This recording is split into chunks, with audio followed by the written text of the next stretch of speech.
L'utilisation du fromage qui remonte jusqu'à 140 degrés pour garantir que toutes les bactéries sont détruites au niveau du fromage. Après la phase de crémage, nous on va vers les machines d'alimentation pour les mettre en portion.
Nous sommes ici aujourd'hui sur le site industriel de Fromagerie Belmaroc, dans cette belle ville de Tanger.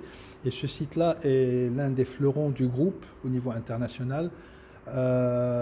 Historiquement, ce site a été le premier site sur lequel, le premier site d'implantation du groupe en dehors de la France et de l'Europe, donc ici en Afrique. Et aujourd'hui, on fait partie, c'est le site le plus important du groupe en matière de production de fromage fondu. Nous employons globalement sur Fromagerie Belmaroc, et pas uniquement sur ce site, sur la société globalement 1100 personnes, 1100 personnes travaillent pour la société, dont 800 ici à Tanger. Et nous sommes un acteur fortement ancré dans le paysage socio-économique marocain, et nous avons comme mission de pouvoir prodiguer aux consommateurs une alimentation à travers nos produits qui est saine, responsable et accessible au plus grand nombre. D'accord, donc on nous a dit que sur le volet export, vous travaillez surtout avec les continents africains et le Moyen-Orient. Tout à fait, tout à fait. Comment se comporte le marché? Le marché à l'export a été fortement secoué ces dernières années, et particulièrement l'année dernière, suite à la problématique que le Liban a connue. Donc le Liban était un marché de destination très important pour nous. Et donc ce pays a été impacté par la crise économique, ensuite par tout ce qu'on a vu, le drame qui est survenu cet été. Et donc il y a eu une très forte contraction des volumes à l'exportation sur le Moyen-Orient et en particulier au Liban. Sur l'Afrique également, il y a eu de fortes contractions. La Covid étant passée par là, la crise sanitaire a impacté la consommation dans un certain nombre de pays. Donc l'export s'est contracté l'année dernière. Donc vous êtes confiant pour l'activité en 2021? Ben, ça va reprendre progressivement. Il y a, je veux dire, la situation de crise sanitaire est toujours là dans différents pays. On n'est pas encore sorti. On voit un petit bout de lumière, mais on n'est pas encore sorti de l'auberge. Donc, je pense que pour tous ces pays-là, soit en Afrique, soit au Moyen-Orient, nous espérons qu'à partir de la deuxième partie de 2022, les choses reviennent à la situation d'avant Covid.